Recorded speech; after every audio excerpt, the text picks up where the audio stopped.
Hi, my name is Fulton Abraham Sanchez. I am the CPA of the firm FSP Consultants, and today we are going to speak about financial service provider in New Zealand. This is a type of license that originates in New Zealand, and in 2013, 2014, many people applied for FSP license in New Zealand with the objective of providing offshore services. Now, things have changed lately, and there is a lot of new regulations for FSP licensing in New Zealand. And as a start, in the cases that we have been dealing with, specifically in brokerage license and money transmitter licensing, the new regulation states that you must provide a service in New Zealand to New Zealand residents. That is the first real requirement that the register of the FSP licensing in New Zealand will require to you. If you must provide services to New Zealand citizens to apply and be approved for this license. Now, how is the approval process, and how is how long does it take the application process? As an average, it takes 90 days to be approved a FSP license. And remember, you must provide a real services. For example, if you want to provide offshore services, meaning outside of New Zealand to offshore clients, that will be fine. But if you want to apply for an FSP license in New Zealand to provide only offshore services, it will not fly. It will not be approved. You must create a strategy and provide the services to New Zealand citizens in New Zealand to be approved. Because, as I will explain later, the auditors, the supervisors from the FSP register will go to the office and will talk to the person in charge and will verify that you are providing services. And if you are not giving the services at the level that they want, at the level that they have stated, then they will register you, meaning that they will cancel your license, and then you will not be able to call yourself FSP. The experience that we have with clients there in New Zealand, this has happened many times. So it's something that is happening. It's an ongoing basis. So supervisors and inspectors from the FSP in New Zealand, they are going to the FSP offices, verifying that the services are provided and the company is real. Now, as a principle, the process starts with the incorporation of a company. And that is a very straightforward process, but you do need a resident director. That is the first requirement.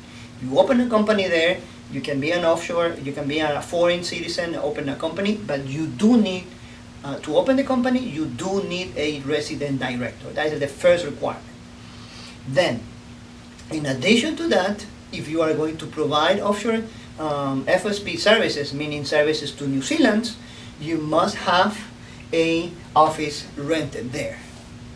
Meaning that you have to rent an office to be the physical place of the providing of the services.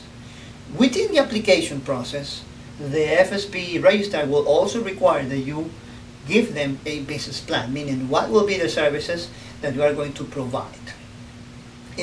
For this working, you also need to have an employee hire, meaning you have to hire at least one employee for the provision of the services. Now, this has to be done before you apply for the license.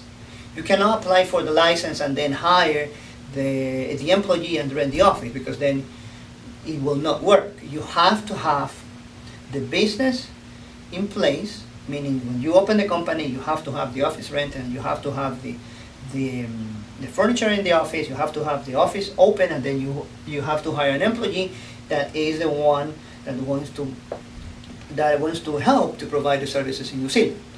And then you apply for the license. And once you have all this in place, you have the company open, you have the business plan, the office rented, and the employee hired, and the real service that you are going to provide, then is when you apply for the license. Because the inspectors, well, once it's approved, the inspector will come to the place and they will review, they will make sure that all this that you have been set on your application is real.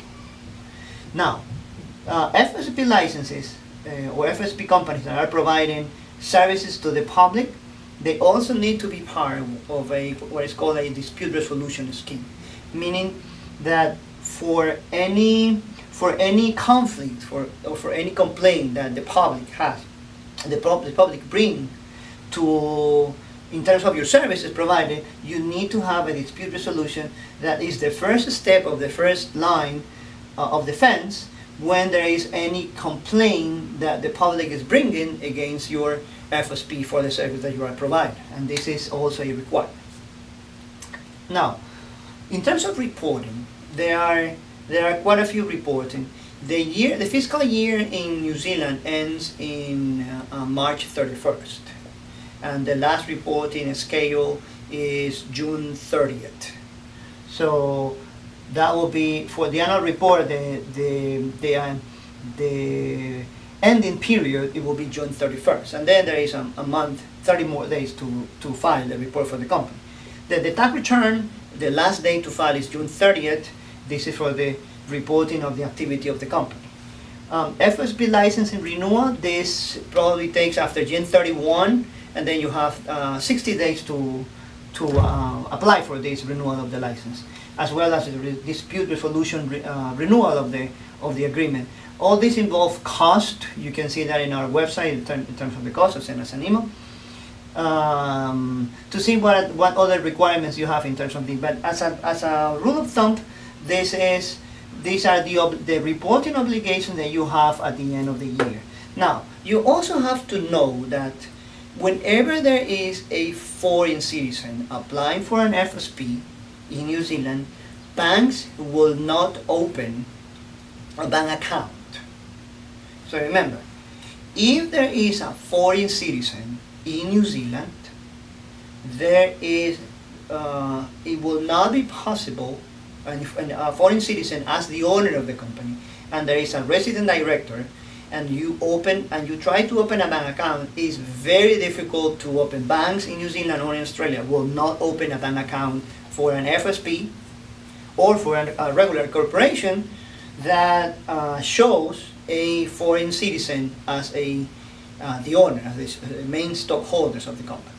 This can be very easy cured if you design a corporate structure where the majority or the owner of the company is a New Zealand citizen, with the objective of comply with the business plan, and getting the license in terms of whatever you plan. It could be brokerage, it could be money transmitter, in terms of what is the line of business of the company. But remember, as a rule of thumb, a bank in New Zealand or Australia will not open a bank account for companies with foreign citizens as owners of the company. Precisely to address all this, in terms of the application and also the reporting of the company, we have 3 plans, the silver, the gold, and the platinum. And the silver plan is basically the FSP license, the application itself, with a referral for the office renting and the employee hiring. That will be a monthly cost. We have a post where we read all this information, and we will be also send it to you. The gold package, in addition to the FSP license application, involves the consulting in a monthly basis, and the platinum, in addition to the FSP license and the consulting, also includes the tax reporting in New Zealand. If you want to keep seeing our videos, check our reproduction list. You can also subscribe to receive updates when we post new videos. And if you want to receive detailed information, you can check the link that is in the box description in this video. Our website is fastcpaconsultant.com, and send us an email.